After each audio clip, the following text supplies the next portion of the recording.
since we visited Poisson. Maybe we should head over and have a look around. Hey, traveler. Paimon. Oh, Paimon knows that voice. Over here.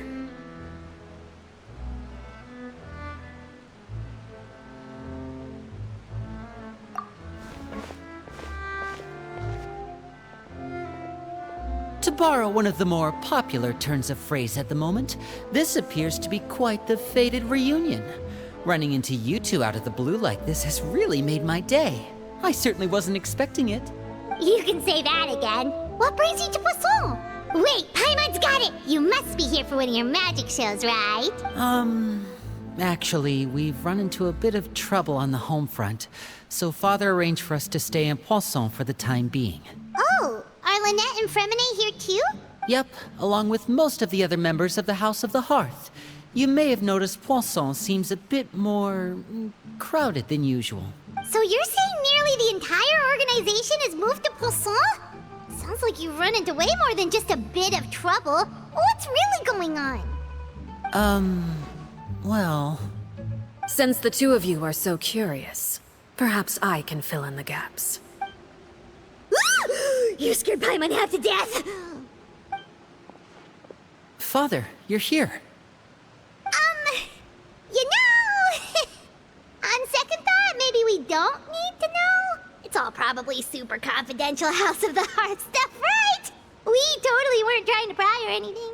No need to be nervous. I could sense your genuine concern from your conversation just now. Of course, I can also understand your confusion. Sending so many Fatui here to Poisson, it's only natural that some might suspect an ulterior motive to be involved.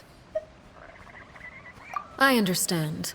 I'm well aware you've had your fair share of confrontations with the Fatui in the past, and I can't exactly guarantee that we'll remain on good terms in the future.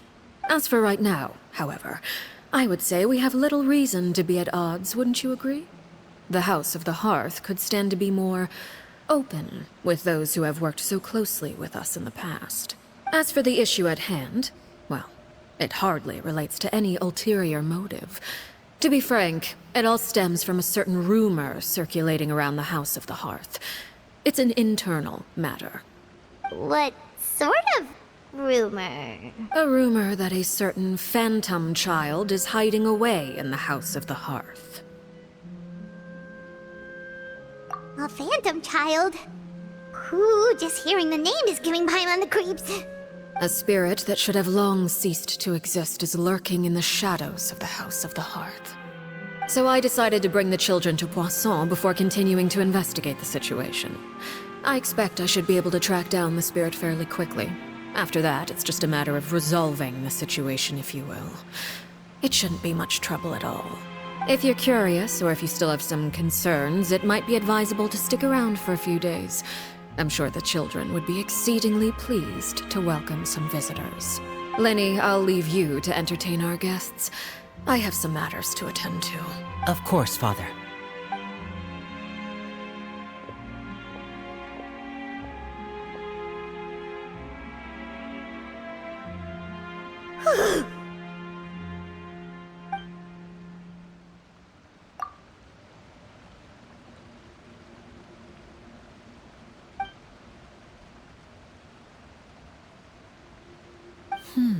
It has long been a dream of mine to invite you to our home and introduce you to my other siblings.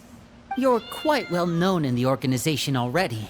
A lot of people have been talking about you, especially after everything with the prophecy. If you're willing, why don't you stay a while and have a little chat with us? Alright.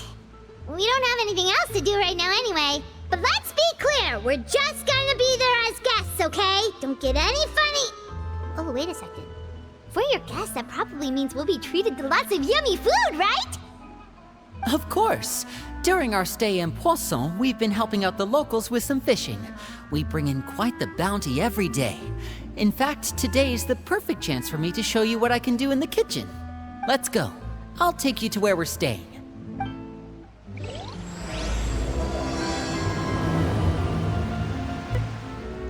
We rented this house from one of the locals to use as a temporary base. I'll come back later and tidy up a bit. After that, it should be all ready for you to stay in tonight. Awesome, thanks! So, where are we off to now? Well, when I happened to run into you two earlier, I was actually in the middle of distributing some supplies. With this many people staying in Poisson, we have to bring in outside supplies every now and then. I should probably make sure the rest of these provisions get delivered, otherwise people might start to get antsy. Okay, we'll come with! There are all sorts of rumors about your organization floating around out there. Paimon's not sure if she could even take a wild guess as to what's true and what's not. But now that we finally have the chance to see a day in the life of the house, we can take a good look at how you operate! Well, you're more than welcome to come along. Just follow me.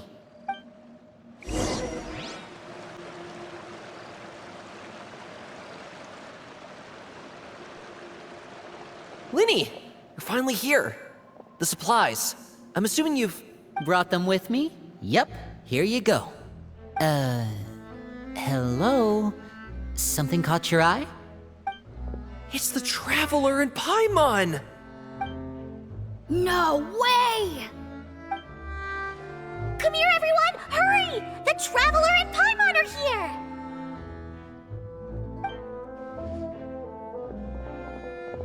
One at a time, please. Don't crowd around them all at once. We don't want to scare off our guests now, do we? Oh, it's all right!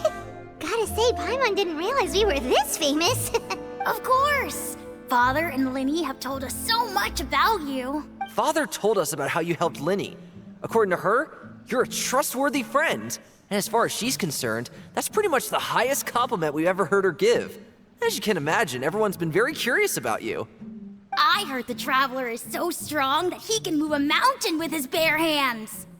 I heard Paimon eats so much that she can clean out the entire pantry at Hotel de Boer in just 3 days! Wait a second! That's the rumor you heard about Paimon? Oh, not cool at all! Oh wait, when guests visit, you're supposed to give them gifts and stuff, right? Oh, we don't need something like that. Besides, we don't have anything to give to you! Come on, we insist! I can give you some of my new potions. Just pick your poison. And by that, I mean medicine or actual poison. I've got both. Huh? Or maybe Shaplo can teach you guys about stealth. He's super good at it. He's never been caught. Ah, now that's not a bad idea.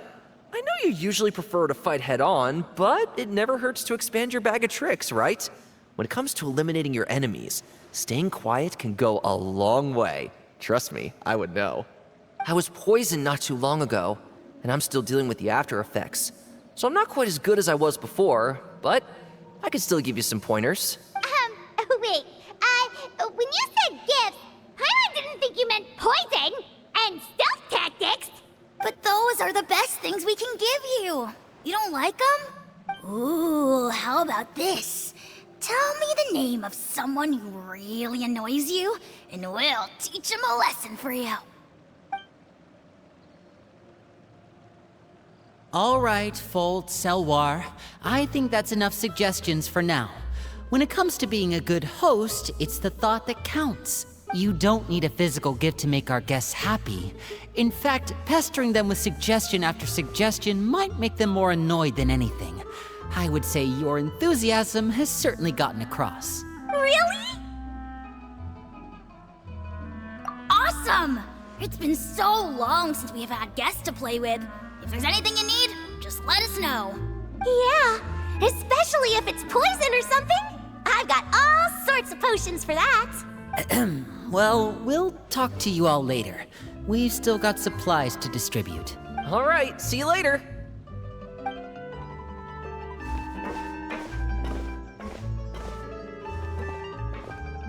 Bye!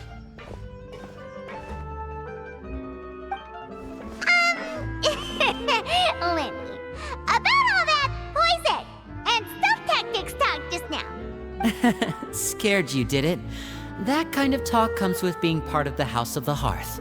When Foltz was really young, he strangled all of his family pets, just out of curiosity.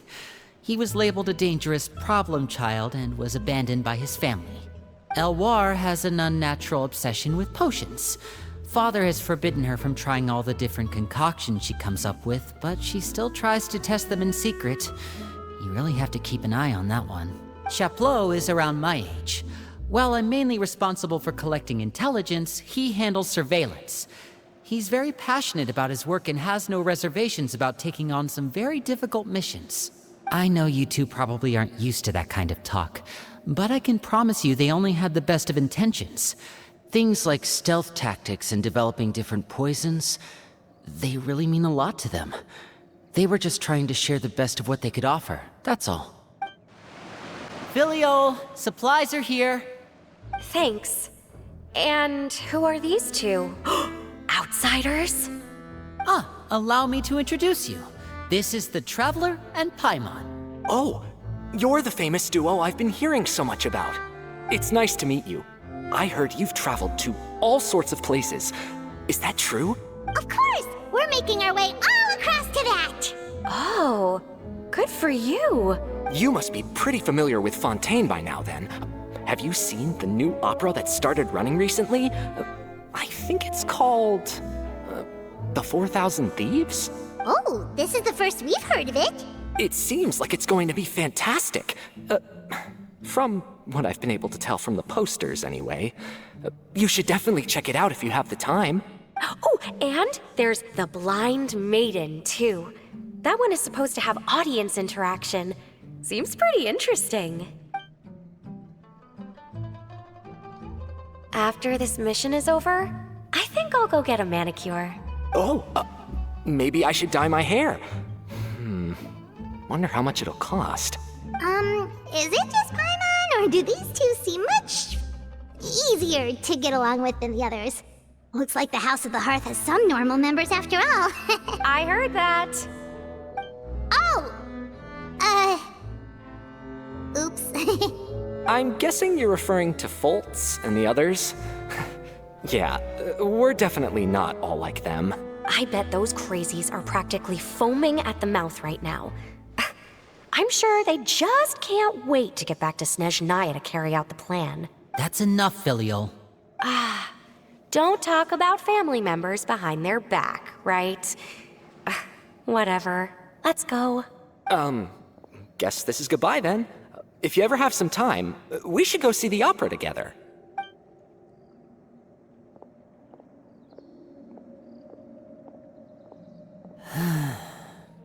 Well, that's it for the supplies. We should probably head back as well.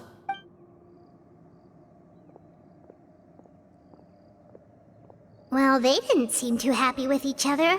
Seems like there could be something more going on here. You're right.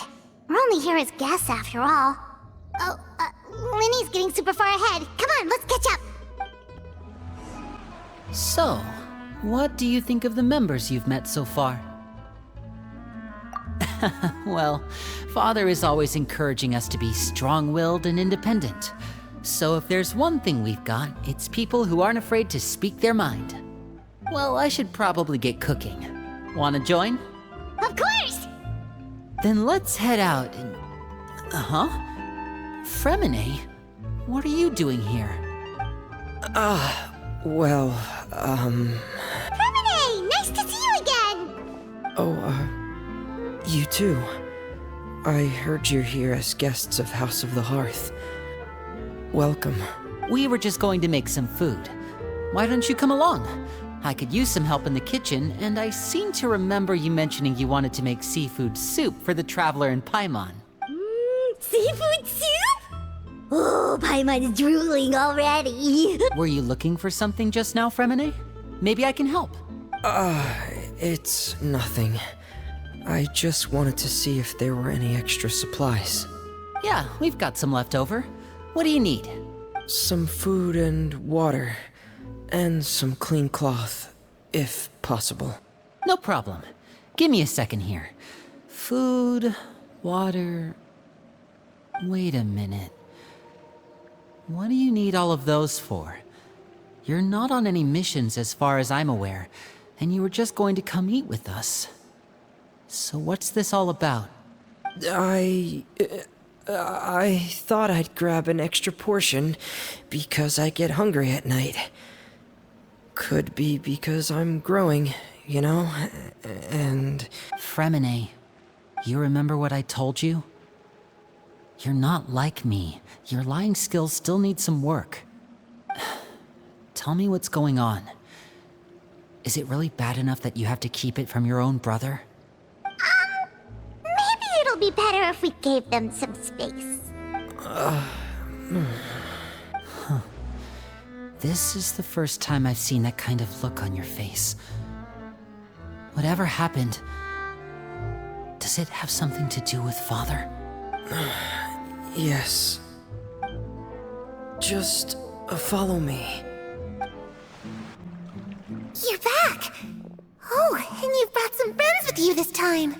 Hello, my name's Linny. I grew up in the House of the Hearth. And you are? Hi, Linny. I'm also a child of the House of the Hearth, just like you. You can call me Clairvy. Clairvy? It's nice to meet you. Does that name ring any bells, Linny? No, not at all. That's not a name we have on our roster, I'm sure of it. What I'm not sure of, though, is how she managed to sneak in. She must be the phantom child Father's been searching for. From the looks of it, I'm guessing you were the one that found her, Fremine. You, haven't told Father, have you? No, I haven't told anyone. I've just been keeping her hidden. For how long? About half a month now. So ever since we got to Poisson, then. Do you have any idea what you're doing? I know what I'm doing. Really? 'Cause from where I'm standing, it looks like you're hiding the very person Father has been trying to find. If Father finds out about this, everyone involved is going to be punished. You know the rules of the house, Fremine. I know you do. Father doesn't tolerate any form of betrayal. So why are you doing this? I've thought it through. And I just can't hand her over like that. Linny, don't you remember last year? Sheplo nearly died after getting poisoned during that one mission.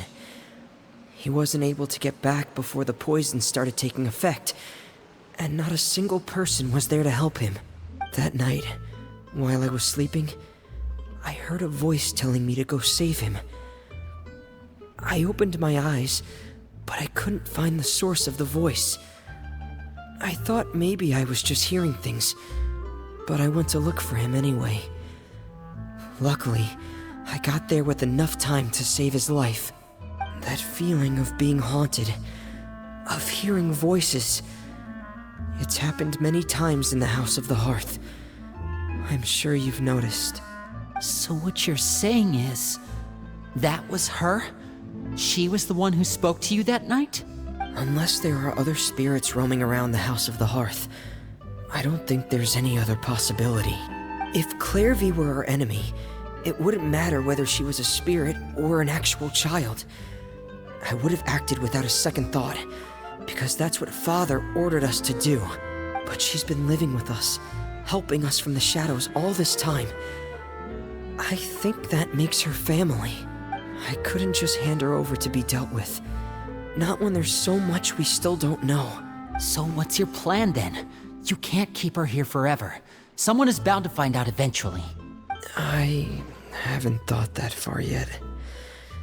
I don't want to disobey an order from Father, but I also don't want to put Clairvy in danger. Come with me. There are a couple things I'd like to say to you in private.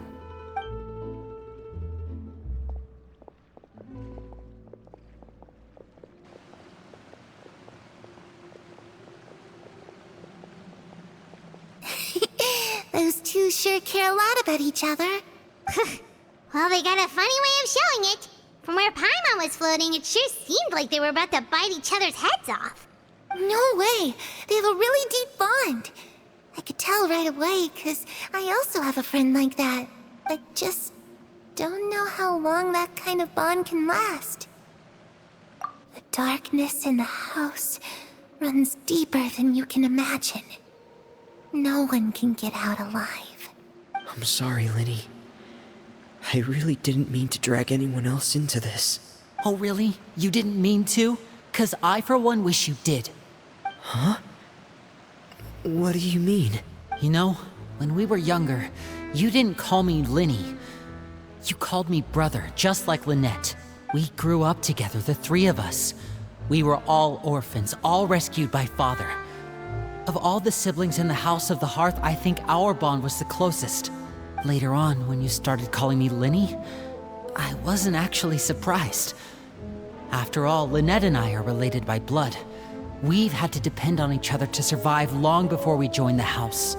Linny, The darkest and most difficult moments of my life happened before you and I had ever met.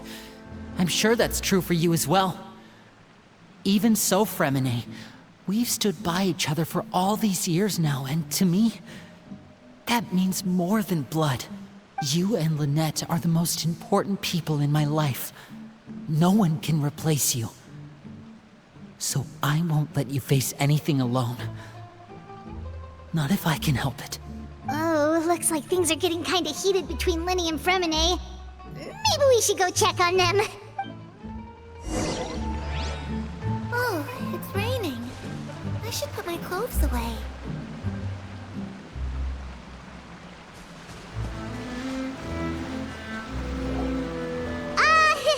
Hey, you two! Hope we aren't interrupting anything. Like a fight, or... Oh, wait a minute, Fremine. You're not crying, are you? Is everything alright? everything's fine. Thanks for asking. Well, we're all friends here, right? We've been through so much together, so if there's anything we can do to help, just say the word. It's just a small family dispute. It's not something our guests should trouble themselves with. In fact, it might be better if your stay ended here. What are you getting at, Traveler? When guests are around, families are often on their best behavior. And any disputes are less likely to escalate. That's what you're trying to say, isn't it?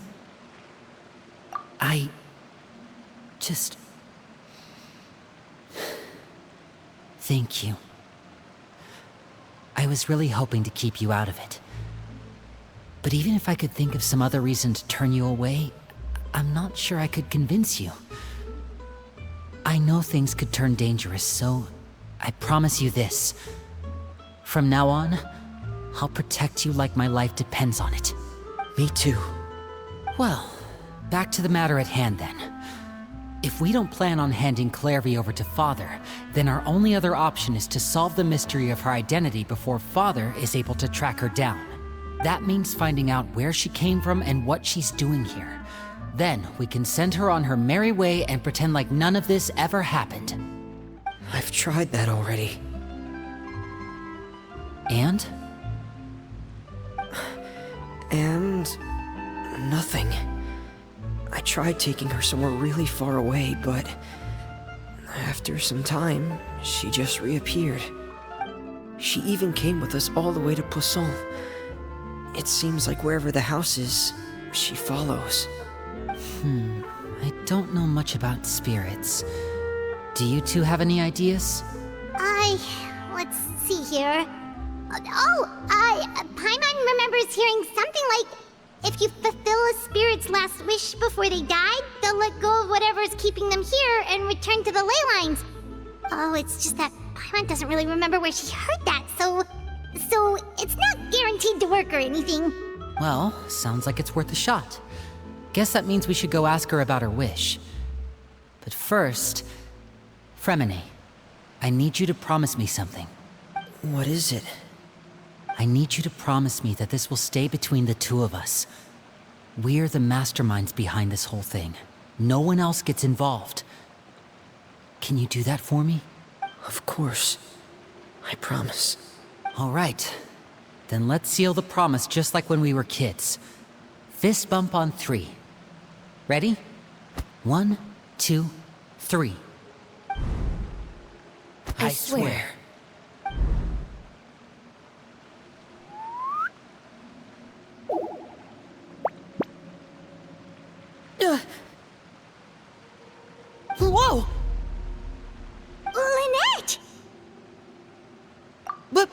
what a surprise! What brings you here, dear sister?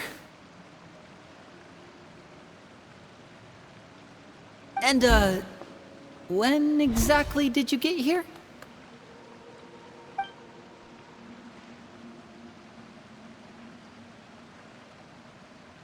You're an idiot, brother. And you too, Fremine.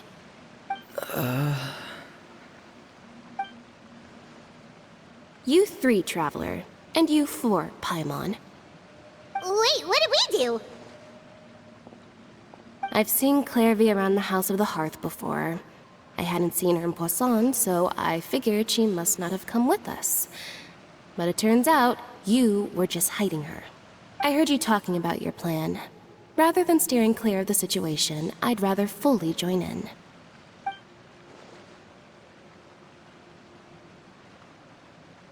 If you don't agree, I'll have no choice but to report everything back to Father. Simple as that. You're not giving us much wiggle room here, Lynette. Well, I guess we're all in this together then. After we talk to Clairvy, we'll figure out our next move. There's no time to lose. Let's go. I'm full. Thank you for bringing me this food, you guys. She said she's full, but the food doesn't look like it's even been touched. That's right. Based on what I've been able to observe, it doesn't seem like Clairvy can interact with the physical world at all. Still, when she's presented with food, she'll always linger around it for a good little while. Maybe, in her mind, she really is eating those things. Does she know that she has already passed away? I've tried to ask her, but she didn't answer. My guess is that she's just as confused as we are. Or maybe she couldn't understand the question at all. Clairvy, if you've got some time, I'd like to ask you a few questions. Sure. Oh, another new friend. Hi, I'm Clairvy. Hello. Clairvy, how did you join the House of the Hearth? Huh? Isn't it the same for everybody? The knave brings you here and then you can't leave. It's just that your name, it's not on the roster. And I've never seen you before. The roster? Oh, I get it now. I think there might be some things you don't know about this place. The people in charge, they're not as nice as they look. They say they keep a roster, but it's not complete. There are a lot of people who aren't on it, and never will be. In this house, some people are family, and other people are just test subjects. Those kinds of people aren't ever going to get a place on the roster, unless it's the roster of people who've been executed. Wait, does that mean the knave... She... Is there anyone that can vouch for you? Perry, she's my best friend. She's the only one I trust in this place. Have either of you heard of that name before? No. Me neither. Clairvy, Perry. Neither of those names are on the roster. But it seems like she's telling the truth. Either that, or this kid's already got a bag of tricks bigger than mine.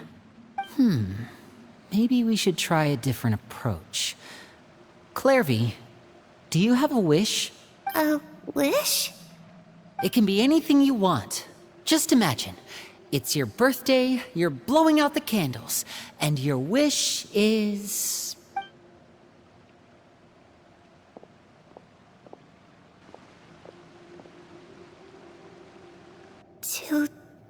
To go outside, where the sun can find me. That's... it? Well, that sounds easy enough. The darkness in the house runs deeper than you can imagine. No one can get out alive.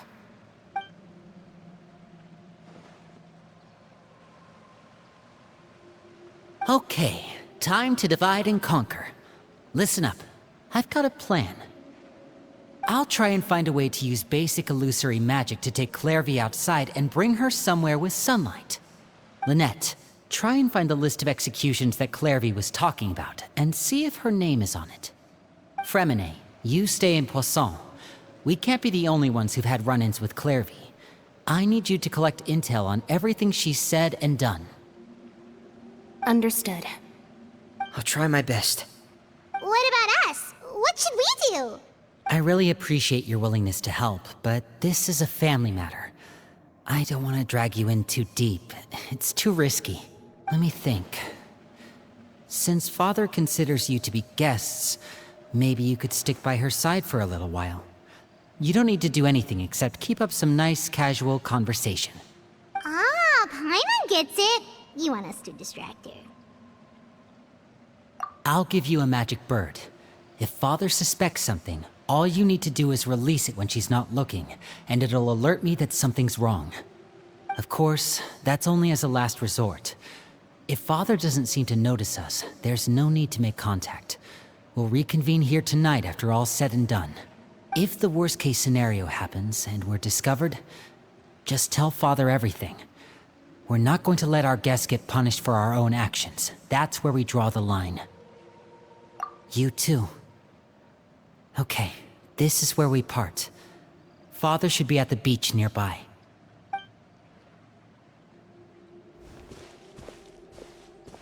I really hope this goes well.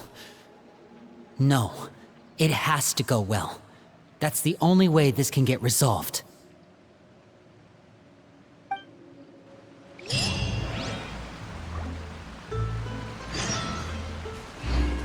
Clairvy, I'd like to take you somewhere.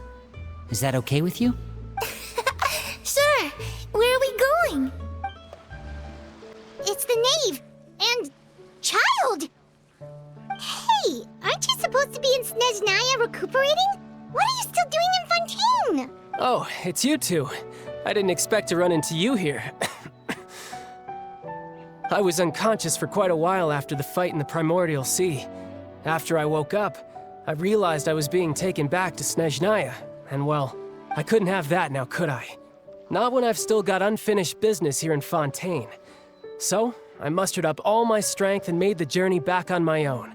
What sort of unfinished business are we talking here? It has to do with Skirk, my master. I really wanted to meet up with her, but by the time I got back, she had already left. I still have so many questions for her. Without any other leads, all I could do was ask the knave to help me track her down. She must have left behind some traces from her time in Fontaine. Oh, okay, so have you found any clues? Unfortunately, no. While the House of the Hearth is adept at collecting all manner of intelligence, certain existences can still manage to escape our purview. Basically, unless Master feels there's a need to meet with me, she's not going to be found. But that problem has an easy fix. I just need to become stronger, and then... Paimon thinks you should focus on getting better first. The worst of it is over. It's all thanks to that one kid from the House of the Hearth. Elwar, I think her name was. She gave me a bunch of random potions to drink. They didn't go down easy, let me tell you. Pain and chills all over. But they really did help speed up my recovery. And that's good, because it looks like I really do have to head back this time. The old man's been putting the pressure on me. He sent someone to tell me I'm needed for some sort of project. Project Stuja? Yeah, that's the one. I heard Regrader's involved too. I'm not looking forward to having to listen to all his monologuing, that's for sure. Hey, maybe you could think of a way for me to stay in Fontaine for a little longer. Helping Linny and the others brush up on their fighting skills would be far more interesting. If you and I could spar, that would be even better. I've been waiting for a chance to see you go all out. And what a sweet little daydream that is.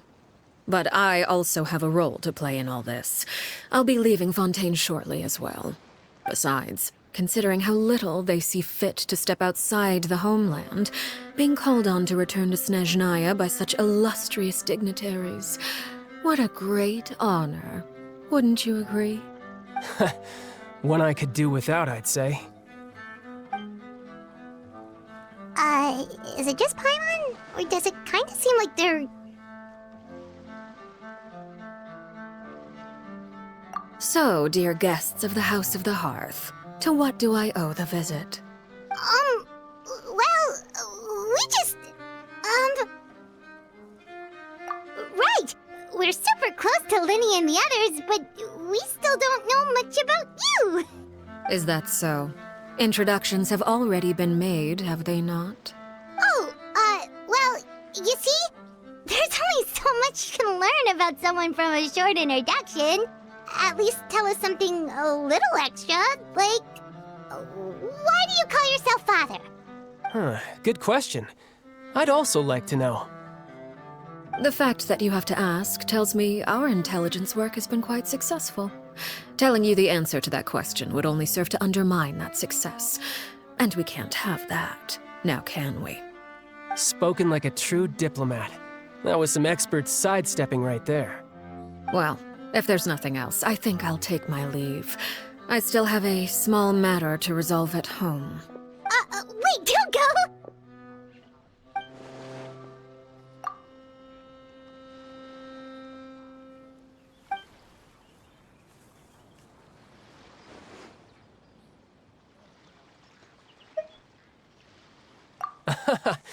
I'd also like to hear the answer to this. I've met some of the members of your organization, and they all seemed like really good kids. They actually reminded me of Tonya and Tusser. Which, by the way, if you ever betray them, I'm just letting you know, I won't let you off easy. And why would I betray them? Well, you've already betrayed the House of the Hearth once, haven't you? At least, that's what I heard.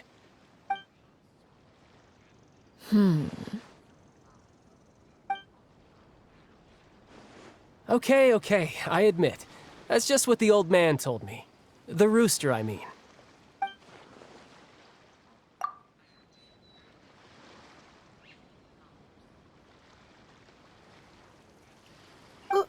Wait, did you really do something bad to those kids? Never mind what I've done. I'm more curious as to what the mighty rooster had to say. Care to enlighten me? Well, nothing much. Just some stuff about you taking out many other members of the House of the Hearth, and even going so far to attack your own family. I see. Oh, based on your reaction, I'm guessing it's all a bunch of lies. Hardly. I don't appreciate his particular turns of phrase, but I suppose he didn't say anything untrue. Although, it would be more accurate to say that there is a certain level of prejudice involved, but I don't intend to clear that up just yet.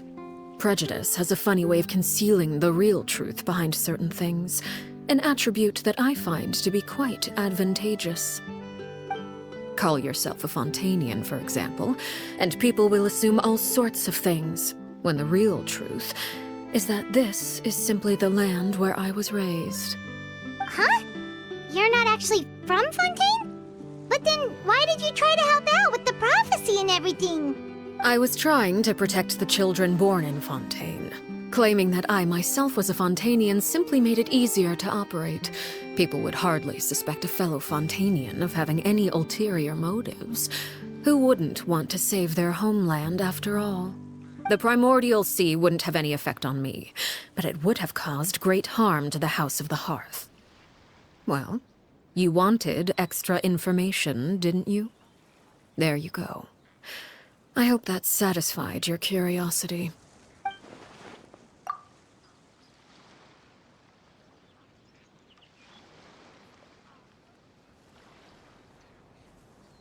So, you stayed in Fontaine for the kids.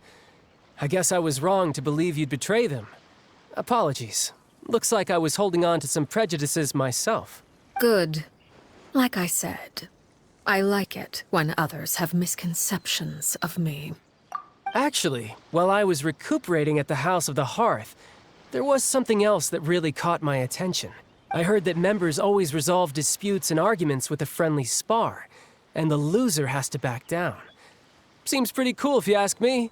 Would also give them plenty of opportunities to hone their skills. Well, that's only a recent development. In the past, such spars weren't nearly so friendly. The losing party would lose everything, including their life. They were that high stakes? Whew, at least that's not a thing anymore. Well, the current atmosphere's not half bad. I'm a bit jealous, actually. You've got so many family members around you, and you even get to live with them.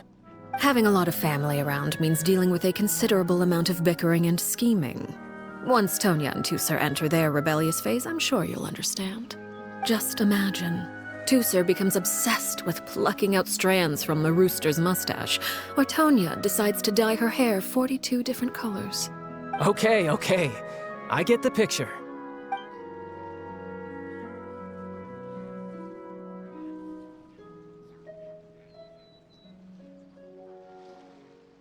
Well, would you look at the time?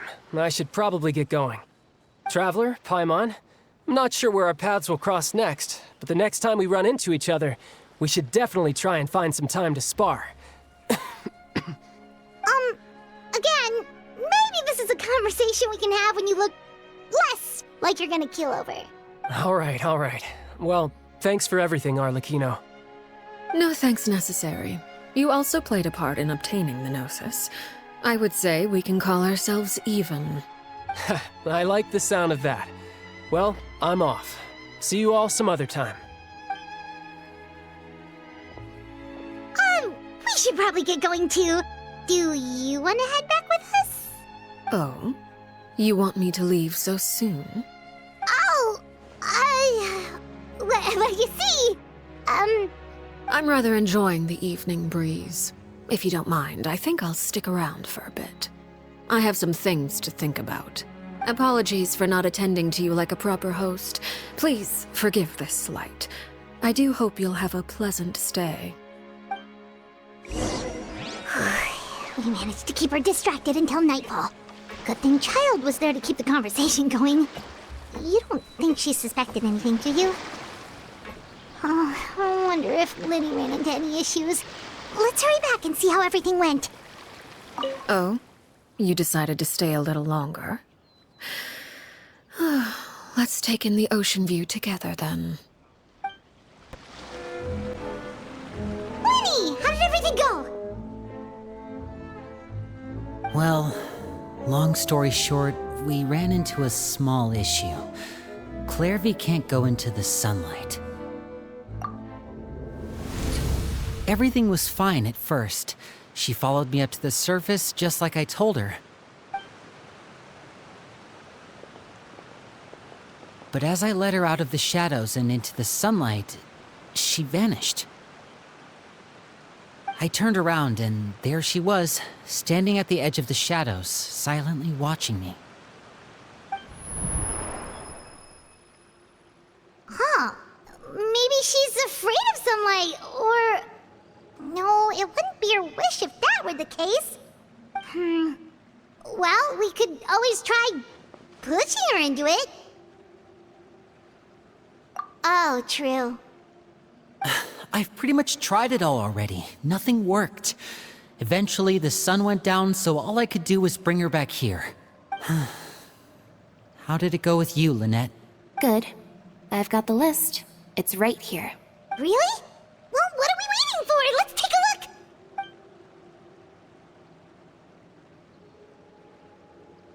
Oh, that's a lot of pages. Oh, it's gonna take forever to get through it all. We can each take a section. Here. La Pouillade, L'Endroit, Chambel, Horaire.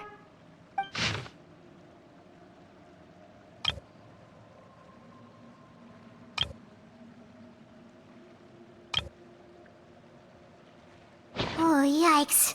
That Horaire guy has a huge scar on his face. He's kinda giving Paimon the creeps. I've met him before. The scar is from an injury he received during a mission.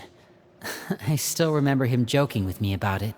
He said any future lover would take one look at him and then lose all interest. Did he say anything else? Well, I asked if there was someone he was interested in. He said no, and that's where our conversation ended. It was only later that I learned he really did have someone he liked.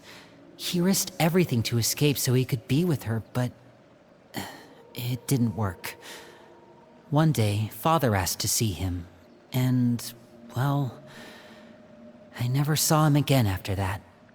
Wait, so that means the knave, she... It may seem cruel, but it's just one of the rules of the house. Betrayal is not to be taken lightly. We know too many secrets to come and go as we please. So, if you do try to leave, you pay with your life. Her name's not here, huh? Well, that's not too surprising. It doesn't seem like this list is complete. It only contains records dating back around 5 years. Let's shift our attention then. Fremine, were you able to find anything out? Fremine. Sorry. I was thinking about something. I managed to talk to quite a few people, but I couldn't help but notice that the atmosphere in the house was a little... strange. Strange. Yeah, I mean, I know there have been arguments in the past, times when people haven't gotten along. Chaplot and Filiol are a good example of that. Oh, those are two of the people that we met while delivering supplies. Paimon can see how they might not get along. They had very different vibes, and their, interests seem to be pretty different as well. That's to be expected, actually. Father brought us all here, shared her knowledge with us, taught us how to fight. That's one thing we all share. But that's also where the similarities end. Not all of us feel the same desire to stay here. As members of the House of the Hearth, we're also considered part of the Fatui. And to a lot of people, that's an identity they never asked for. Certain members get older and realize they want something else for themselves. But considering the rules of the house, most people would never say that out loud. People like Chaplot and Foltz are loyal to Father and her vision. They're proud to be part of the Fatui. Filiol and Nantoy, on the other hand, well, they aren't quite as enthusiastic.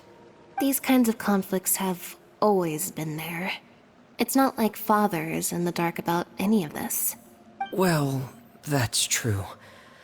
But it just feels like things have gotten worse lately. Filiol and the others, it seemed like they were meeting in secret to talk about something.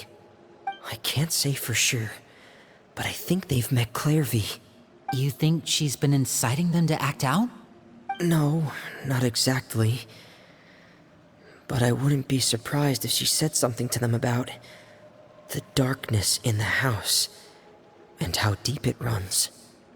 She's told me about it before. Experiments being run on children. People being used as pawns on the battlefield without so much as the strength to survive. And they just believed all that? Without any evidence? Clairvy's words probably gave them the excuse they were looking for. Whether they actually believe them to be true is secondary. This is all because of Project Stuja, isn't it? Whoa. Hold on a second. What's this Project Stuja all about, huh? This is the second time it's come up now. Sorry, but I'm not sure of the details either. I only know what Father has told us, which is that it's something the Rooster and Regrator have been working on together. Apparently, it has to do with the Fatui's strategic plan for the future.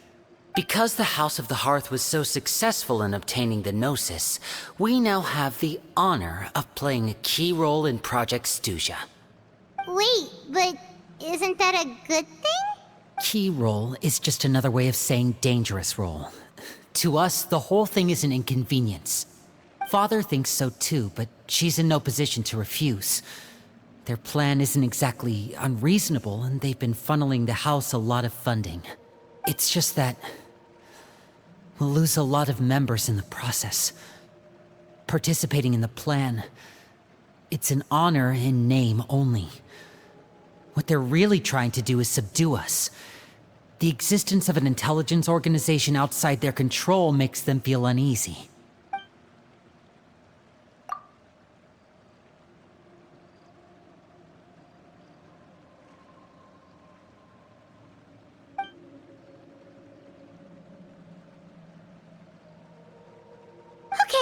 super complicated top secret Fatui business aside, what does all of this have to do with the conflicts you were talking about earlier? Paimon doesn't get the connection. External pressure has a way of exacerbating internal strife. You can't overlook the power of fear either. People are afraid of dying, and that fear is often the impetus for a lot of stupid decisions. I thought resolving the Clairvy situation would make everything go back to normal, but it looks like things are more complicated than I thought. If we leave Filiol and the others to their own devices, sooner or later, Father will be forced to take action. We can only focus on one situation at a time, brother. You're right. Even if we confront Filiol and the others, it won't do any good. It might even make matters worse. We should focus on Clairvy for now. Well, it's getting late. We should head back and get some rest. We'll try again first thing tomorrow. Lynette, you stick with me this time. Fremine, keep a close eye on Filiol and the others. Make sure they don't do anything they'll regret. Good work today, everyone. Have a good night, and I'll see you tomorrow. Oh, Paimon was looking forward to an early night, but she can't sleep at all. Hey, you don't think the knave will be too angry with Linny and everyone if she finds out about all this, do you? She's even scary when she smiles. If she were to actually get angry... Ooh, you have to protect Paimon if that happens, okay, Traveler? Oh, well, in that case, we should just plan on running away. We'll grab Linny and the others and we can make a break for it as fast as we can. Look! Look over there! Quick! Let's catch up with her before anyone sees!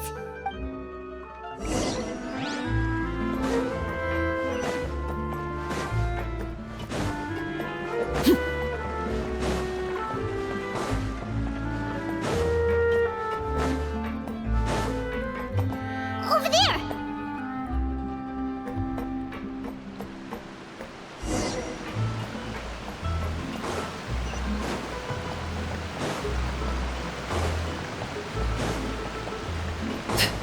Oh, where is she going? Or if someone sees her, we're toast!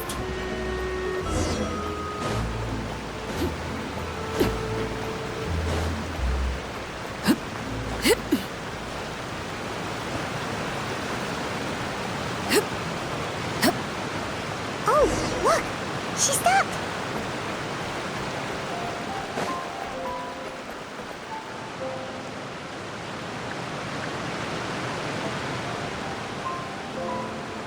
Clairvy! Shh! I opened the window while no one was looking. Look how pretty the outside is. If only I could have more than this. You probably think I'm being silly, huh? All this hopeless resisting? It's better to dream of what I could have than try to make it a reality, right? Please, help us get on the same page here, Clary. We need you to tell us what you know. Can you do that? Sure. Although, after you hear all this, I think you might regret that decision. Everyone in this family is nothing more than a tool. Something to be used and exploited.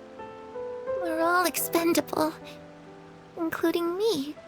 As long as you're useful, you get to stick around. Lose your value, and you're handed over to the doctor, experimented on, and given a fate worse than death. I've seen it happen again and again, and I've had enough. You're saying the knave did all that? It's just...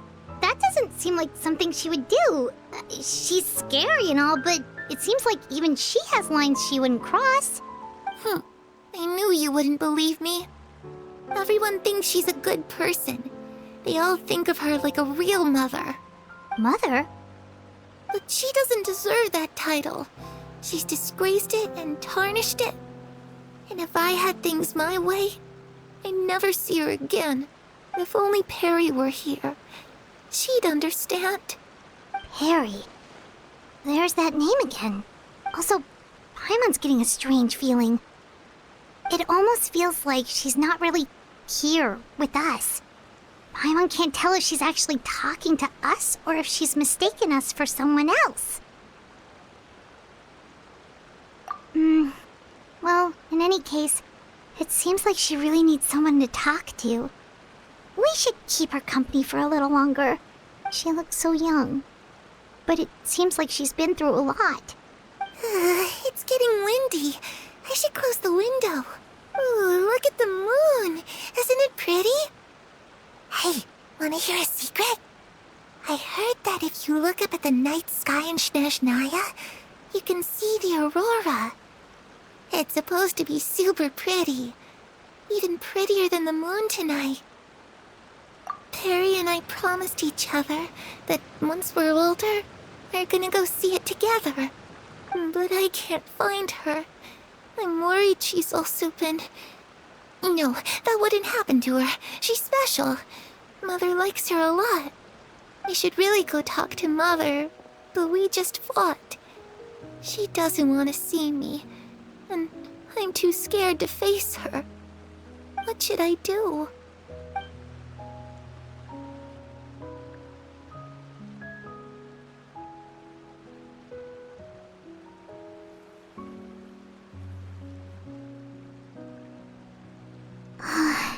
Paimon really doesn't understand what's going on with her. Well, let's head back. We've got an early morning tomorrow.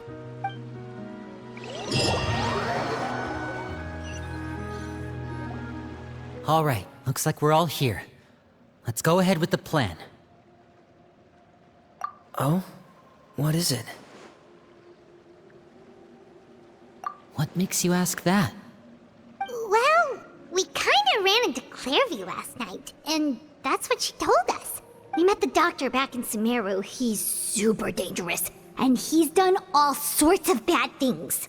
It's possible that Father and the Doctor have had certain dealings, but I don't think Father would work with him. We're not really on the same side, so there's not a lot of trust between them.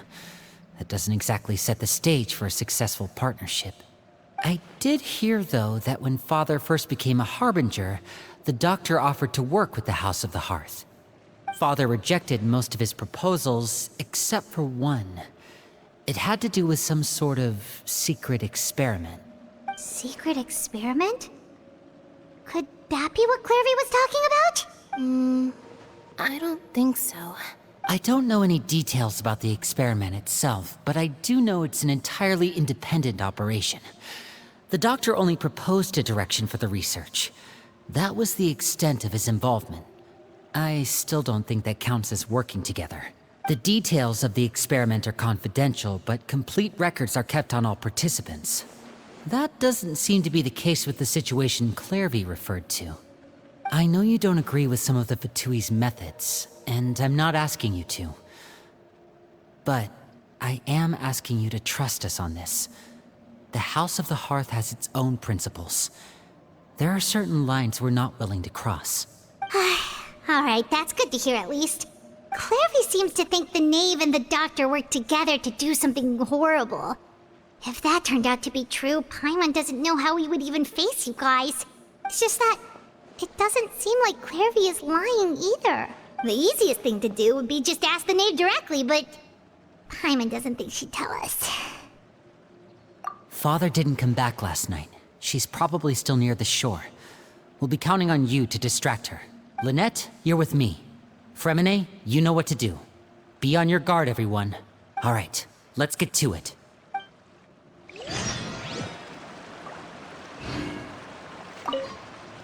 Where are we going today? Let's try somewhere further away this time.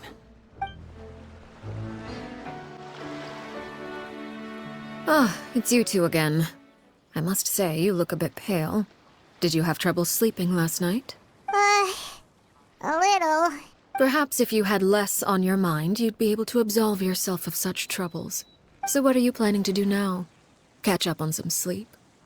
Or should I give you some time to rack your brain for a topic to discuss before I ask any questions? Although I must profess to being curious. Without child here, how do you plan on distracting me? Us? Distract you? good one.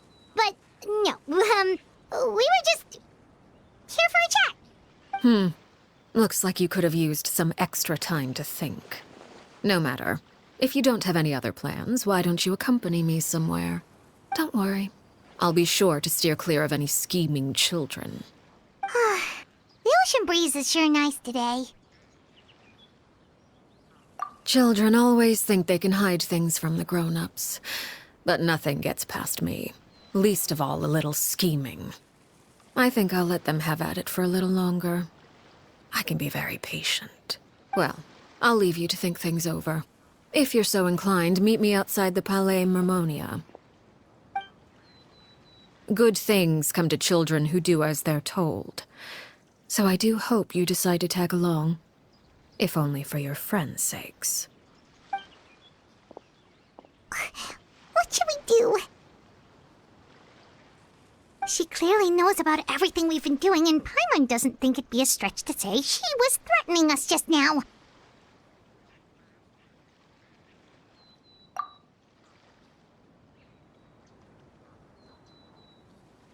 Oh, good idea.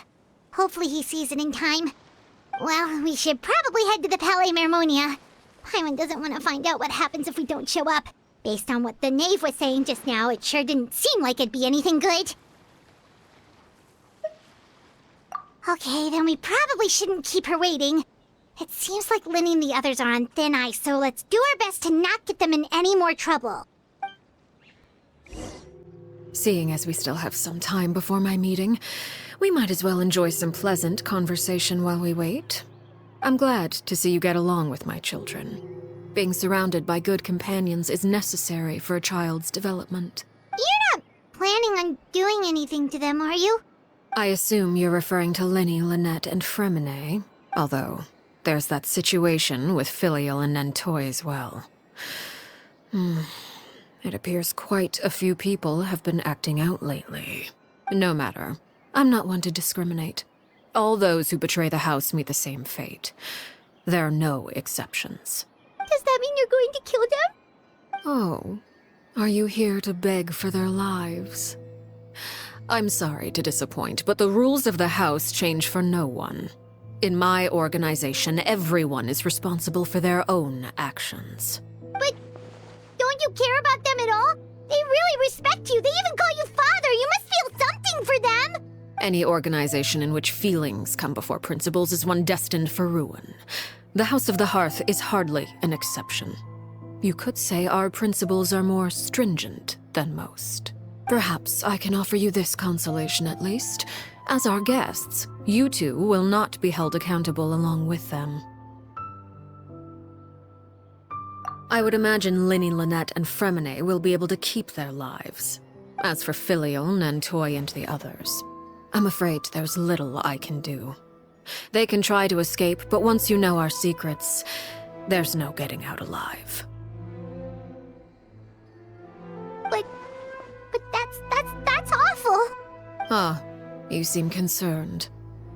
Out of consideration for my guests, I suppose I could turn a blind eye for a little longer. If Linny and the others manage to dispose of Clairvy in the meantime, all evidence of their wrongdoing will be lost. In that case, I could hardly punish them for something I couldn't prove. If their efforts are unsuccessful, on the other hand, all will be held accountable. And the punishment will be severe. Of course. Oh, and here, I believe this belongs to you. Do try and keep better track of it next time. It takes a considerable amount of time to train a bird like this. It would be such a pity if you were to lose it. Permanently. Wait, where did you get that? Well, I'm afraid that's all the time we have to chat. Now, for the matter at hand. I asked you to meet me here because I have business at the Palais Mermonia. It has nothing to do with you, but I think it would be prudent for you to stick by my side for the time being. There will always be time later to run off and tell Linny what you've learned. Well, time to go. Looks like we wrapped things up just in time.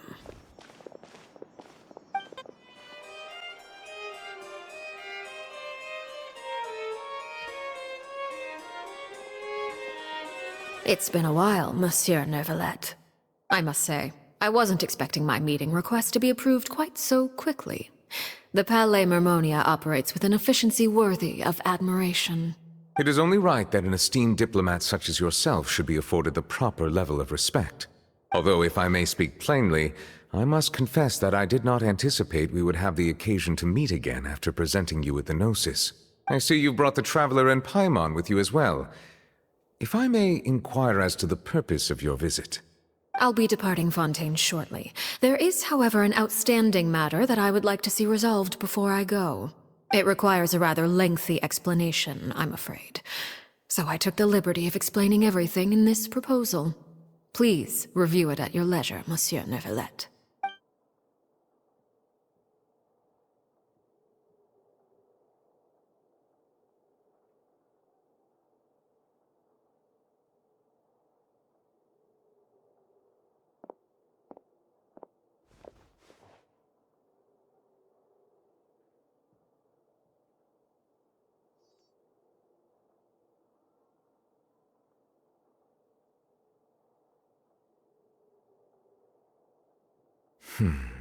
I understand your request.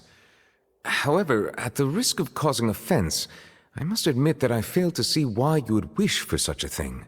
I heard you have a certain fondness for water tasting, Monsieur Neuvillette, so allow me to use water as an analogy. A family is like a large body of water with countless rivers flowing in and out. As someone who watches over this system, I would hope that each river that flows from the source will eventually reach the ocean. Of course, objectively speaking, I know this is impossible. Most of the rivers will dry up along the way, disappearing into the ground and leaving nothing but a barren riverbed behind. Not all rivers are destined to reach the ocean, but I would not see their existence rendered meaningless. I believe the water that flows within them is simply meant for a different destination, like a field in need of irrigation. Or perhaps the glass of a certain water-tasting enthusiast. Did you get any of that, Traveler? Your words paint an optimistic picture indeed. Allow me to remind you, however, few among us are willing to sip from a glass filled with tainted water. It may have been tainted at one point in time, but not to worry. I'll make sure it's drained of all impurities and returned to its cleanest form. I seem to recall there being a transactional aspect to your proposal. Perhaps you could expound on that? If you accept my proposal, Monsieur Neuvillette, I will gradually withdraw my forces from Fontaine. And, unless absolutely necessary, I will no longer carry out any special missions within Fontaine. I presume I can take your words to mean that, in the future, cases similar to the Tartuffe assassination will cease to cross my desk? Tartuffe? Ah, that thief who embezzled funds from all those charities, you mean? My deepest condolences to his family, but without any evidence, I cannot imagine how the House of the Hearth might have been involved in his passing. Of course, if you accept my proposal, Monsieur Neuvillette, I'm sure certain measures could be taken to reduce the frequency of such troubles. You choose your words carefully indeed. In that case, I am inclined to accept your proposal. My thanks for your generosity, Monsieur Neuvillette. Well, with that settled, we should be going now. I took the liberty of bringing along 2 bottles of spring water from Snezhnaya for you to enjoy. I do hope I get the chance to hear your impressions. Perhaps at our next meeting, yes? Indeed. I trust you would not overlook your commitment in the meantime. All right, Traveler Paimon. Time to go.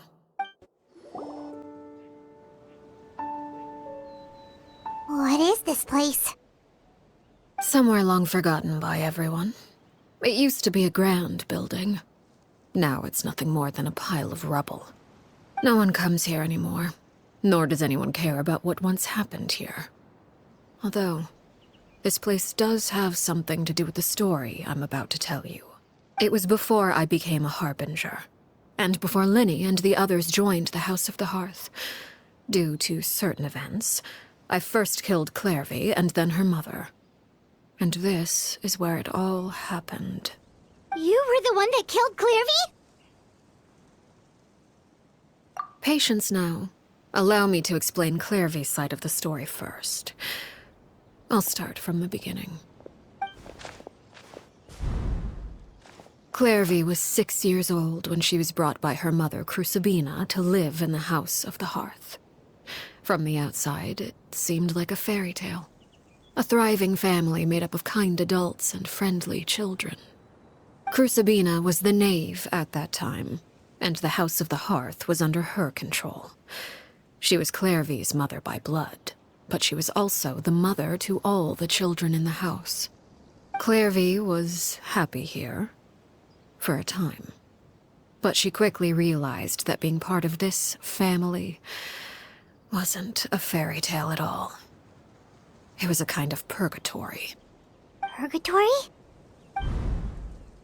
Exactly. The House of the Hearth takes in war orphans from all over Tevat. But as for how to raise them, that depends entirely on the person in charge. Crucibina came up with a novel idea. She would teach the children to fight, force them to duel each other, and then crown as the king of the house the child who proved themselves most worthy of inheriting her title. It's difficult to estimate the number of children who died or were maimed in the process. There's little I can say about the ones who died. The ones that emerged with permanent injuries, on the other hand, well, they still served a purpose. They would be handed over to the doctor to be experimented on, or sent away on dangerous missions. Nothing more than tools to be used and then discarded. So those were the experiments Clairvy was talking about. But what actually happened to her? You said that Clairvy was Crucibina's daughter, so if Clairvy tried to convince her to stop what she was doing, Crucibina probably would have listened, right? Despite being Clairvy's mother, Crucibina cared little for her daughter. She forced Clairvy to join the House of the Hearth only as a means to demonstrate her own impartiality as a mother, to prove that she treated all her children equally. Clairvy did try to convince her mother to change her ways, but it was to no avail. After her efforts failed, the only other option was to rise up and try to fight back. Unfortunately, the other children had already been thoroughly indoctrinated into the illusion of happiness Crucibina had created. Of course, there was one exception. Someone Clairvy's age who knew the truth about the House of the Hearth. Her name was Peruere. Wait, the friend that Clairvy mentioned? Friend, huh? I suppose we can call her that for now. Clairvy was a cheerful and passionate person with a tenacious spirit. Peruere, on the other hand, was rather cold-blooded. Her cold-blooded nature allowed her to see through Crucibina's facade. Yet, it was also this cold-bloodedness that prevented her from acting against it. At least at first. While Clairvy longed for freedom, Peruere was convinced that, amid all the fighting and violence, she would make it until the end. Despite their differences, the two became fast friends, united by their knowledge of the truth. Clairvy told Peruere that she hoped to create a real family, where no one would be killed or sacrificed. There may have been a certain naivete to her ideas, but Clairvy proved her determination many times over. She tried countless times to run away, ask for help, or expose the truth. But her efforts only earned her beating after beating. The only thing that kept her going was her strength of will. Even with her body racked with pain, she would still stand on her tiptoes and open the window at night. She and Peruere would look out at the moon together, a fierce longing for freedom shining in her eyes. But one day that light simply vanished. Oh no. What happened? Her hopelessness resulted from a culmination of things. 10 years had passed. 10 years worth of failure after failure. She and Peruere weren't children anymore, but finding any chance to escape still seemed as hopeless as ever. It was during this time that Peruere suggested a new plan. If escaping was out of the question, Why not take down the very person sitting on top of this throne of lies? Mother herself. Clairvy rejected that proposal. She claimed that, as a famous harbinger, Crucibina possessed an unimaginable amount of power. Trying to kill her would have an incredibly low chance of success. Clairvy never gave another reason, but Peruere could see it written all over her face. Clairvy still thought of Crucibina as her mother. Killing her own flesh and blood was a line she couldn't bring herself to cross. If she couldn't escape and fight back, then only one option remained. Precisely. Death was the only way that she felt she could be free. It happened during a duel. When she arrived at the dueling ring that day, her partner turned out to be none other than Peruere. The very person that had stood by her side all those years. It was a fierce battle. But ultimately, Clairvy decided to let Peruere end her life. From that moment on, Peruere's journey was one written in flames. When the rain finally came and washed it all away, there she stood, the sole victor in Mother's endless game of slaughter. A trail of corpses strewn across her path to success. It was the very result she had predicted 10 years prior. Even then, she believed she would make it until the end. She wasn't surprised by the fact that she emerged as Mother's undisputed heir. Rather, her success left her with an inexplicable sense of restlessness. She was unsettled. And there was only one thing that could quell that sensation. Perhaps you two would like to take a guess as to what it was? Crucibina, you mean? But... Correct. This is the place where Peruere killed her best friend. A mere year later, this is also the place where she fought tooth and nail to kill the mother they shared. The moment she acted, any conception of what was right or wrong ceased to matter. It's one of the principles of the house. Only those who survive get to write the rules. Peruere won the battle, and became a harbinger herself. After which Her Majesty, the Tsaritsa, bestowed upon her a new name. Arlecchino. So the Perry Clairvy was talking about... It was you all along. You're Peruere. Arlecchino is just a name you got later. I left that name behind long ago. I must say, hearing it now does bring back memories. After I defeated Crucibina, the moniker of Mother died with her. I chose to forego the title she called herself, and even chose to give up my own name. I rebuilt the House of the Hearth under a new identity. Not only as Arlecchino, but as father. And that is where the story ends. Any more questions?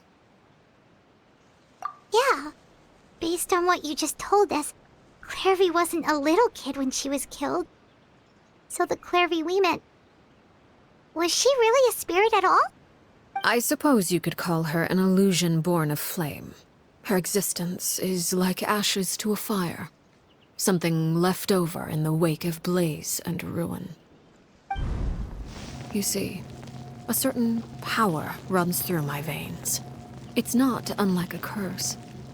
My flames leave behind shadows of anything they consume. Of course, the chances of those shadows morphing into a sentient entity are exceedingly slim. Clairvy is a very special case. Clairvy died when she was 16 years old. But what emerged from the flames was her 6-year-old self. Her appearance wasn't the only thing affected. Most of her memories were lost to the blaze as well. Memory is a mysterious thing indeed. Losing a portion of your memories will alter your sense of self. Lose 10 years' worth, however, and it would be like living in the past. Like returning to a version of yourself that never grew up. No wonder Paimon got such a weird feeling when we were talking to her. Perhaps I should put it this way. Clairvy is someone trapped in time. It may seem like she exists with us in the present, but she truly lives in the confines of her own past. So if all of that is true, then you must have known about Clairvy for a long time. Indeed. She's a rather volatile and unstable entity. Sometimes she would look after the children. She's even saved some of their lives. But other times, she would hide from me and become obsessed with revealing the truth about the house to anyone who will listen. Shadows don't have the capacity to learn or grow. Any new information they encounter is quickly forgotten over time. Your attempts to expose Clairvy to sunlight, they failed, yes? The reason is actually quite simple. In Clairvy's mind, the house is impossible to escape, and it is this very perception that traps her there. But no matter. All I have to do is kill her again, and all will be resolved. I don't anticipate so much as a single speck of ash will be left behind this time. Wait! Paimon can understand why you might want her gone, but isn't there another way? So what if she's trapped in her 6-year-old self? She's still your friend! At least talk to her first! It's too late for that. She broke the rules, and now she must be punished. That goes for Filial and Nantoy as well. She's had quite the effect on them. I hope you understand. The difference between Crucibina and myself lies in our formulation of the rules, not our policy for enforcing them. Upholding the rules without question is a trait we both share, because that is how a household should be run. Is this really what you want to do? Whatever could you mean? Don't you want to say a proper goodbye at least? Whether as a killer or as a father, there are two things that must be avoided at all costs: anger and sorrow. Anger makes you impulsive. Sorrow causes you to waver. Well, it appears it's about time to proceed. Before we arrived, I told some of my well-behaved children to bring our troublemakers here by nightfall. I do believe I've kept my end of the deal. I gave your friends quite a bit more time. As for what happens now, we'll just have to wait and see.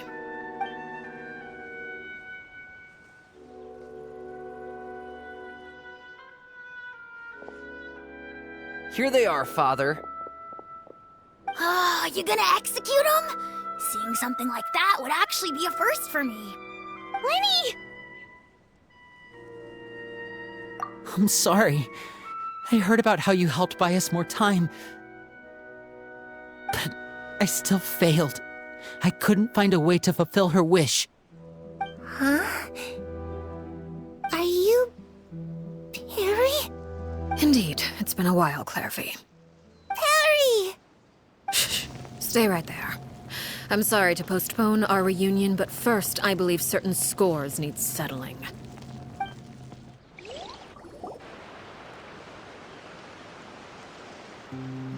Father, let me explain. Out of my way. Father! You chose to conceal a threat to the house, and for that, you must be punished. Overall, however, I suppose your wrongdoing is hardly the most egregious of the bunch, so I'll deal with your punishments later. As for right now, the more pressing concerns are the traitors among us. By traitors? Do you mean us? Father, let me explain. We didn't mean to... Fultz, why don't you share what you heard? Yes, Father. Secret Midnight Meeting number 3. Participants, Filial, Nantoy, Sato, Toddy. Nantoy clearly said, if only Father wasn't the one who took us in. Sato added, I'm sick of this life. I just want to live as a normal person. Filial was the worst of them all. She called us crazies and said a bunch of mean things about Father. I did not!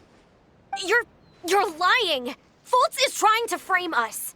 It's not like I'm the only one who heard those things. After that, you and Toddy and a bunch of other people started talking about Clairvy. You were using all those things Clairvy brought up as an excuse to question Father. We're birds locked in a cage. The only way out is to destroy it. That's what you said, wasn't it? You little. You just want me gone, don't you? What did I ever do to you, huh? And you, Sheplo, have you forgotten who stood by your sickbed, watched over you, and changed your dressings? Come on, let's hear it then. What's your reason for all this? You're wrong, Filiol. We don't want you to die. You're our family. Liar. You wouldn't be doing this if that were the case. So why? Why have you backed us into a corner? We all live in the House of the Hearth. You know the type of work we do, Filiol. A single betrayal can cost dozens of us our lives. It's not like it's never happened before.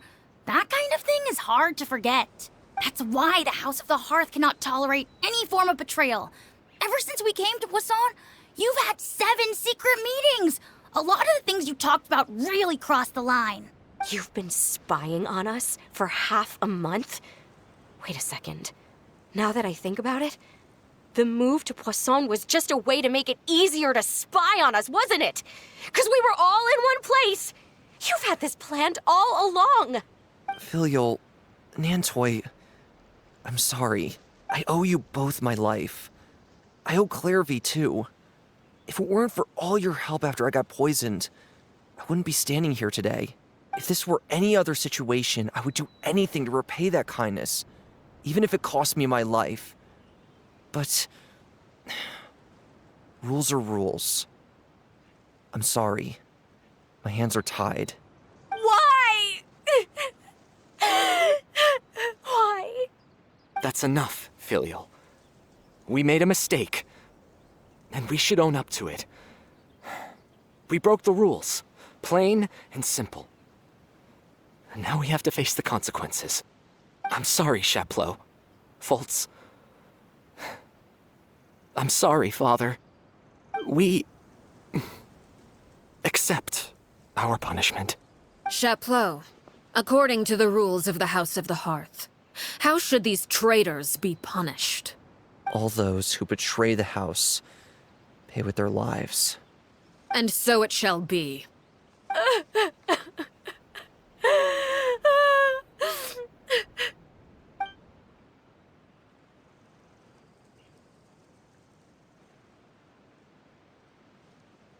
Father, please wait!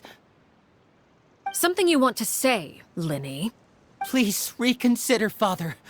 What Filial and the others did, does it really count as betrayal? We all come from broken families. From the very first day we joined the House of the Hearth, we wanted nothing more than to make it a real home.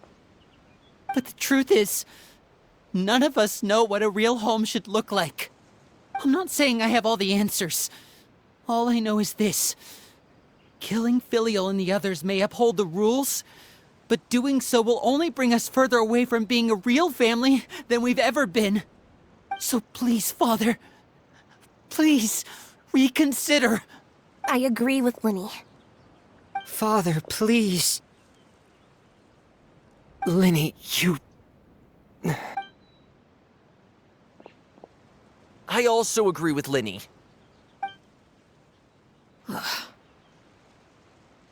An order once given cannot be rescinded. However, given the extent of your determination, I suppose we shall have to go about this a different way. Draw your weapons and face me. Our weapons? Father, are you referring to a duel? Precisely. The rules of the house will not be altered. Traitors must be punished. However, resolving disputes with a duel is also one of our rules, one that also applies to me. Demonstrate a sufficient showing of strength, and I shall offer a concession. Wait. Beat Father in a duel? Impossible. Father is way too strong, even for Linny.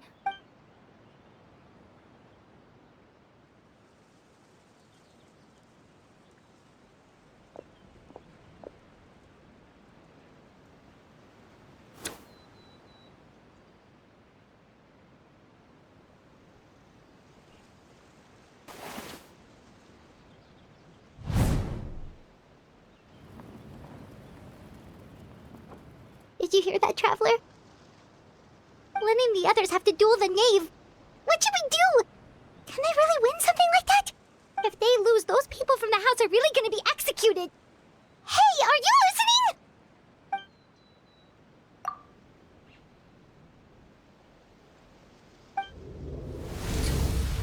Don't you want to say a proper goodbye at least? Anger makes you impulsive. Sorrow causes you to waver.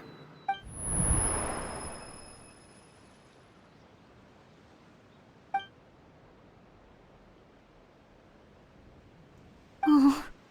Looking at that expression on her face, she seems really serious about this. Guess that means there's no chance she's throwing the duel on purpose, huh? When guests are around, families are often on their best behavior. And any disputes are less likely to escalate. When the time comes, make the choice that you deem most appropriate in the situation, and lend your help to the House of the Hearth. What's wrong, Traveler? Hey, where are you going? Traveler?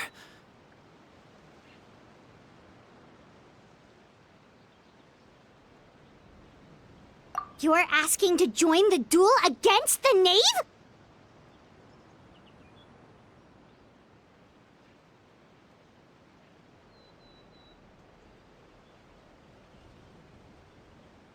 I'll allow it. We do have a ready-made dueling ring at our disposal, after all. All I would advise is this. Keep a firm grasp on your weapon, and give it your all. Any less, and you may just lose your life.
You should know better than to crowd in one place.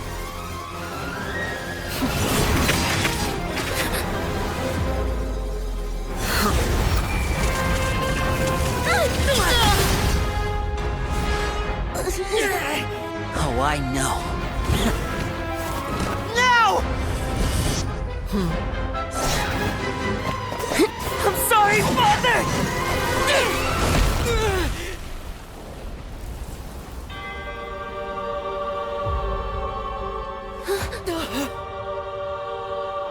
Sorry for what? This pitiful excuse for an attack.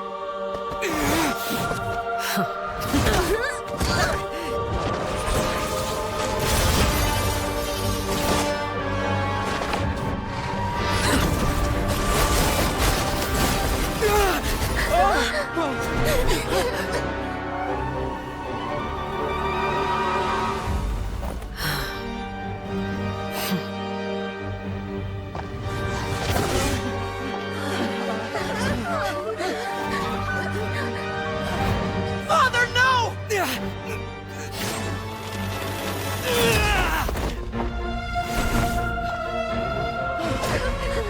Made it out, did you?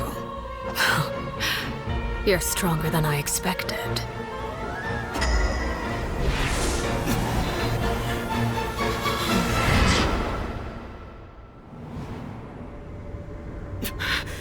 A crimson moon? I can't move.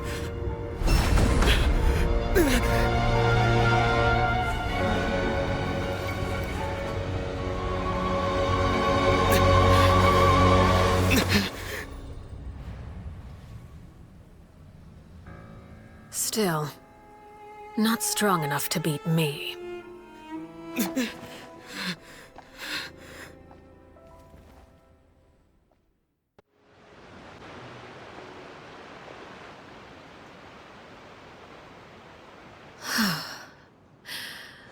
I believe we can end things here. It's not often that we get to enjoy the company of guests, after all.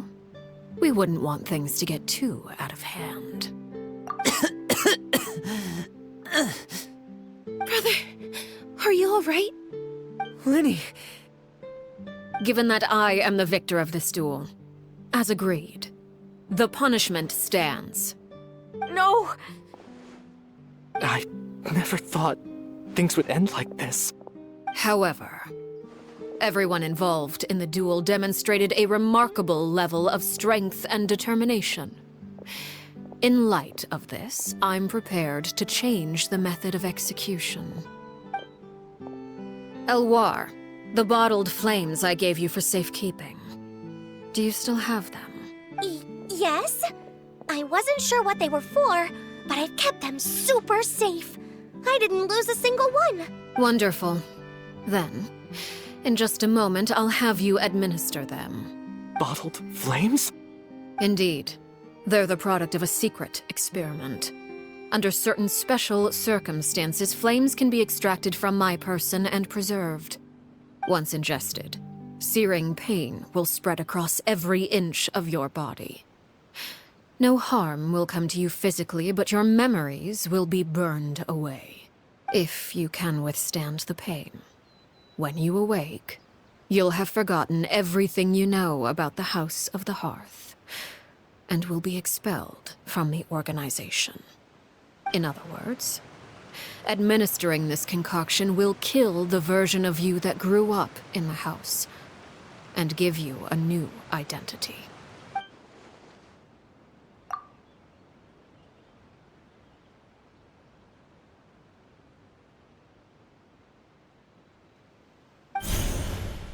Memory is a mysterious thing indeed. Losing a portion of your memories will alter your sense of self.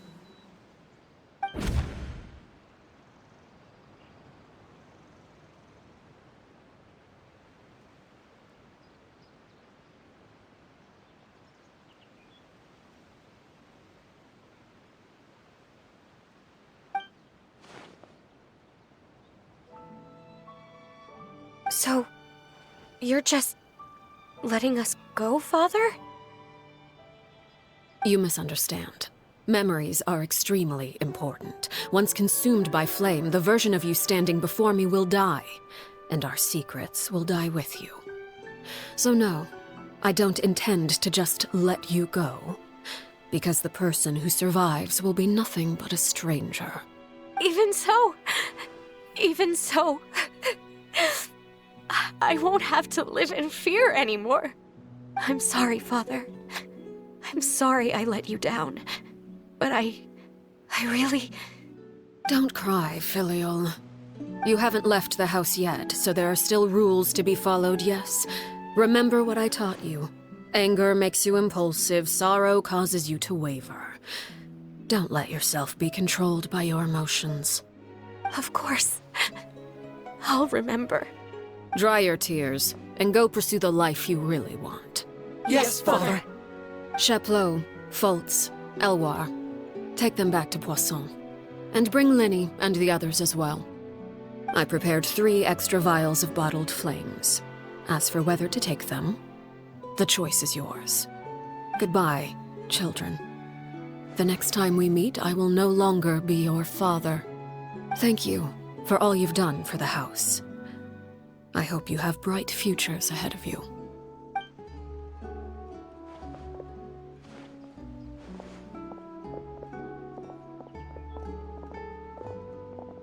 Father.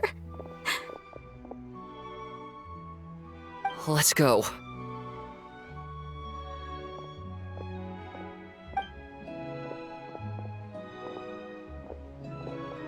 Here, grab my arm, Linny. I'll help you walk back. Thank you.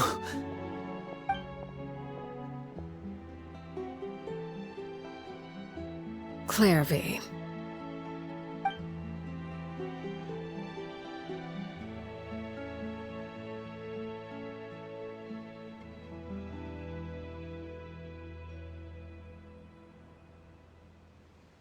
Can we talk now?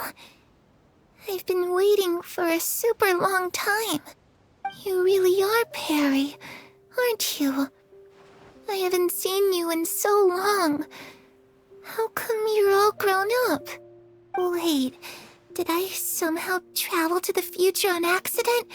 Or am I dreaming? What a long dream. Neither. You died, Claire V. That's what happened. You could have at least sugarcoated it a little. Look, she's done speechless. Oh. Okay then. Huh? That's it? You accepted it just like that? Yep. If that's what Perry says happened, then I believe her. Perry wouldn't lie to me. Plus, I don't really need to know why I'm like this. I'm more curious about what happens in the future. If you're a harbinger now, Perry, that means Mother is gone, isn't she? Can you tell me about it? I want to know what happened to her. And to me. You never stopped trying to defy fate. At first, no one believed you. You could only vent your frustrations to the moon. In fact, you often sought comfort in the night sky. You wanted to see the aurora, so one night we promised each other we would go to Snezhnaya to see it together. Later on, you tried to run away, but you were brought back each time. Mother spared your life, but it wasn't out of kindness. Instead, she decided to make an example of you by slowly torturing you over time. That way, the other children would know what happens to traitors. Still, you never gave up. Mother hoped that through ruthless duel after ruthless duel, she would be able to crown an ultimate victor among the children she raised. But you called on everyone to unite, to fight to a draw in order to reduce casualties. Your efforts may have only delayed the inevitable, but still. You gave them hope. You tried everything you could think of, but every attempt ended in failure. Still, you never turned your sword on Crucibina, and you never turned it on me. On that gloomy day, you told me, "For the last 16 years of my life, I've done everything I can to fight for freedom. But now, I realize that the only freedom I truly possess is the freedom to choose to die." I never imagined I would say something like that. I must have been feeling really worn down. But somehow, I still think I understand. According to Mother's plan, only one of us was going to make it until the end. And I always hoped that person would be you. If I could do it all over again, I still don't think I would make a different choice. Even when I first met you, I knew you'd be able to do what I couldn't. Is that so? Even now, I'm not sure I truly understand what kind of freedom you were trying to pursue. But as the head of the House of the Hearth and as the children's father, I've tried to give them the most basic of freedoms. The freedom to choose their own fate. It's something I discussed with the Iudex of Fontaine. The children who want to leave the house will have their memories wiped clean of all secrets pertaining to the organization. In return, they will be allowed to live a normal life in Fontaine without being prosecuted for their past. Of course, I won't simply hand freedom to them on a silver platter. They have to fight for it and prove themselves worthy of it. Only freedom that is earned has true value. That's more than enough. That's exactly the kind of life I was fighting for. You know, Perry, I think you're a pretty amazing king, and a really great father, too. I'm really happy that you're the one who took over the house. I guess I do have one regret, though. I still haven't seen the outside world. Well, it just so happens that our dear guests over here have been to many nations and traveled to countless places. Perhaps they would be willing to tell you what the outside world is like. Really? Of course! We've traveled all over the place. We've got so many stories, we could probably talk your ears off for 3 days straight!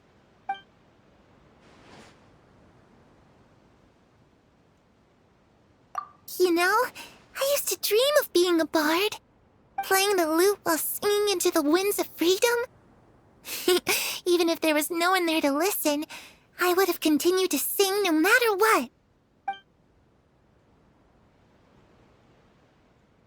Ah, that's where Mora comes from. I never knew that before. If I had some Mora, I would buy 3 new dresses. One for me, one for Perry, and one for Mother. It's just too bad Perry doesn't like wearing dresses. And Mother, she probably wouldn't accept something like that either. I guess I'd just have to keep them all for me then. I could wear a different one every day.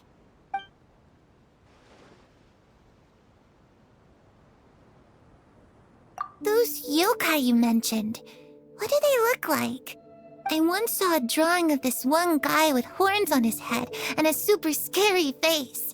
Are there any yokai like that? Oh, sounds like you're talking about an Oni.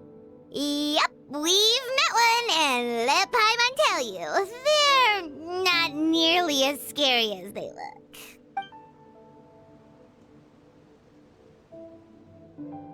I was always too afraid to skip Mother's fighting lessons. But at the academia, I bet you could do all sorts of secret things in class. Things that have nothing to do with studying. I'm just kidding. Being able to study whatever you want without having to fear for your life actually sounds pretty great.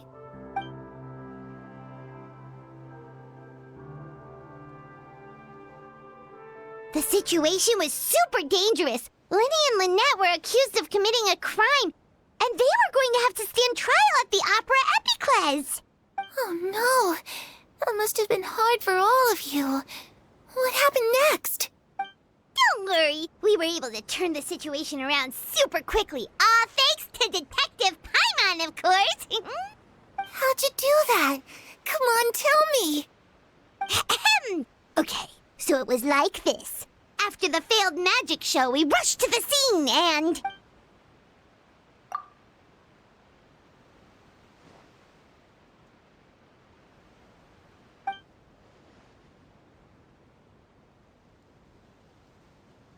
Shadows don't have the capacity to learn or grow. Any new information they encounter is quickly forgotten over time.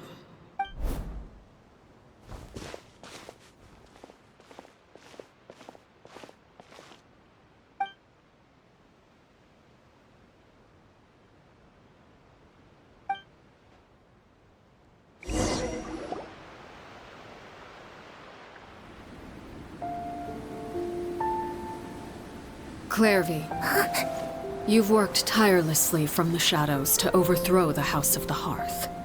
Now, by my authority as the Knave, I shall announce how this matter ends. You are hereby expelled from the House of the Hearth. You are no longer tied to this place, nor are you bound by its rules.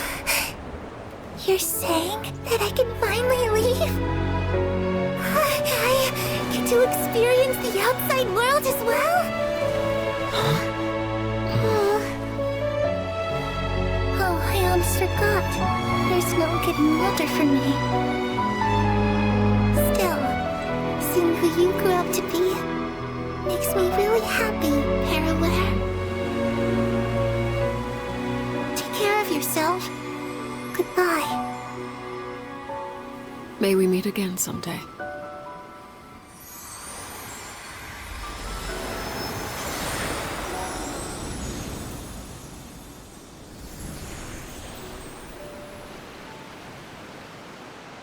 Clairvy.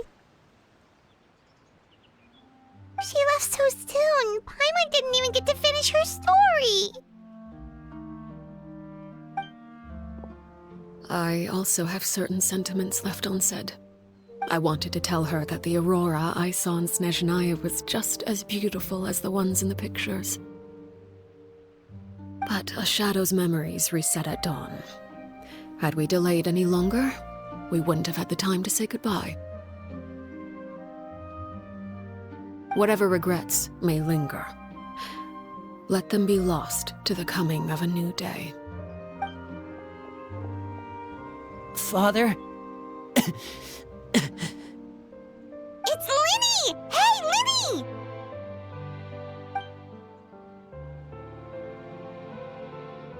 What is he doing back here? Let's go check it out.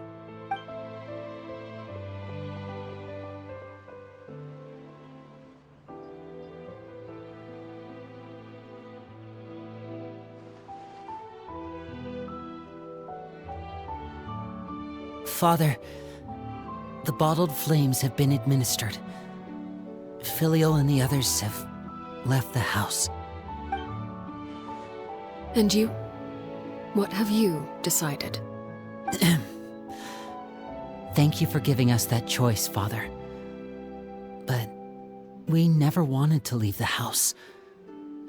It's the only home we've ever known. Lynette and Fremine feel the same way. They're recuperating back at the Hotel Bouffe d'été. But I decided to come back and tell you where we stood. I'm sure you're well aware of the expectations I have for you. I want you to follow in my footsteps and become the next king of the house. Yet you seem to have different ideas. I must admit, I'm rather surprised by your decision to stay. There's nothing wrong with choosing to live a quiet life.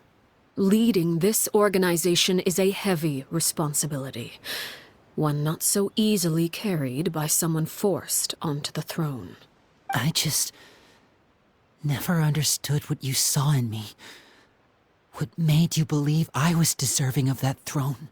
You're brave, talented, and, most importantly, you cherish your family. You would do anything to protect them, even if it costs you your life.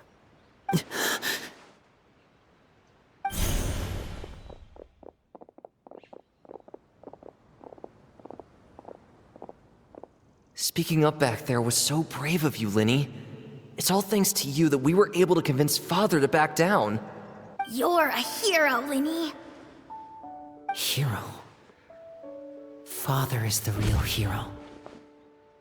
Had Father gone all out during the duel, there's no way I would have walked away with my life. She must have had it all planned from the beginning, from the very moment she suggested a duel. I'm not deserving of that title. I'm not strong enough or smart enough. You're wrong. In my opinion, all you need to be deserving of the throne is conviction and the necessary strength to act on it. We may have different ideas of what it means to be a family, but you can hardly be said to lack conviction. What you truly lack is strength. For someone of your talent, though, that's something that will come with time. Even without that strength, you still chose to face me in a duel, even though the odds were stacked against you. That capacity to honor your convictions is what I truly see in you. Father. No one knows what the future holds, what tragedy or triumph may be in store. Being at the head of this organization requires the strength of will to face whatever comes. Caution will only hold you back. If reaching a certain standard were required to go after what you want, I would never have succeeded in killing my predecessor. Back then, there was still a considerable gap between our abilities. Strength may decide the ultimate victor, but those who let a lack of strength dictate their decisions or undermine their convictions will never be worthy of the throne. I understand, Father. Thank you. Children must grow up to surpass their parents. Only then can a family continue to flourish. The road ahead is not an easy one, so I'll ask you one last time. Are you certain you want to stay? You've done so much for me, Father, and that kindness must be repaid.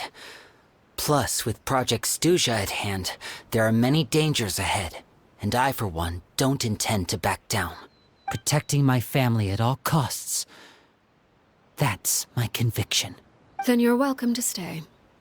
As for Project Stuja, you need not be too concerned. If those cowardly businessmen and heartless dignitaries try to take us down, I'm prepared to teach them a lesson. Having members who longed for the light was our organization's last weakness. With those members no longer among our ranks, the House of the Hearth is like a spider hiding in the shadows. We need only wait for our prey to come to us. At present, our imperative is to use their plan to our advantage. In doing so, a crimson moon shall rise amid the frigid blizzards of winter. No demonstration of loyalty shall go unrewarded, and no sacrifice shall be in vain. As for the two of you, whether we meet again as friend or foe, I'll remember the camaraderie we shared in this moment. No matter how arduous the journey ahead, I hope we both reach our desired destination. Didn't Linny say that Lynette and Fremine were recovering at the Hotel Bouffe d'été? Oh, Paimon wonders how they're doing. Maybe we should go check on them. Lynette? Fremine? How are you feeling? Much better. Whew, what a relief. What about you? Are you feeling all right? I knew you'd come out unscathed. Us, on the other hand, well, we've been bedridden for 2 days. I couldn't even turn over. Oh, and I wanted to ask, is Clairvy gone? Linny and the other members have left Poisson and returned to the House of the Hearth. According to him, there haven't been any more sightings of a spirit roaming the house. I see. I'm glad. Father came to check up on us 2 days ago and told us about what happened with Crusabina and Clairvy. Actually, I've met Crusabina before. Wait, what? You've met the former knave? Crusabina died a year after Clairvy. It was during the year between their deaths that I joined the House of the Hearth. Crusabina had an extremely cruel and radical way of doing things. While she was alive, the atmosphere in the house was suffocating. When I joined, though, the experiment she valued so much had already come to an end, and all the people involved, dead and injured alike, were gone. Crusabina never talked about the past with us newcomers. A couple of months after I joined, Father killed Crusabina and burned all her files. With that, the names of all the people subjected to her experiments, Clairvy included, were lost to the flames, along with the painful memories they represented. Father took in Lenny and me a couple months after that, but she never mentioned anything about Crusabina or Clairvy. It really seems like something she was planning to keep to herself. The last time you talked to her, did she mention why she kept it a secret for so long? She said she didn't want us to be affected by the darkness of the past. She was worried we'd develop a false sense of gratitude towards her if we knew about it. The foundation of a family should be free of any corrupting influence. Whatever happened in the past, it has nothing to do with who we are now. And that's what Father told us in the end. But I still thanked her for everything. It was only after hearing about what Crusabina did that I finally realized how insignificant our lives could have been. The members of the house meant nothing to her. To say that she valued them in any way, even just as a tool, would probably be giving her too much credit. If Father hadn't taken over the House of the Hearth, I probably would have already... Father rarely brings up the fact that she saved us. She doesn't believe that being indebted to her should be what ties us together. But even if we didn't owe her anything, we would still choose to stay. Because this is our home. We may have arguments or times when we feel wronged. Some people may even choose to leave. But as long as Father is here, we will always have a home. Whether the path before us is bathed in sunlight or shrouded in shadow, we'll follow Father wherever she chooses to go. So I wanted to say thank you for helping us make it through this crisis. Without your help, we could have lost a lot more along the way. Oh, we didn't do anything, really. Of course. You're welcome anytime. Are Filio and Nantoy okay? I actually saw them at a cafe this morning. They didn't recognize me. From what I could tell, they were drinking coffee and talking about one of the operas that started running recently. They seemed happy. If I had to take a guess, I would say they finally found the kind of life they always wished for.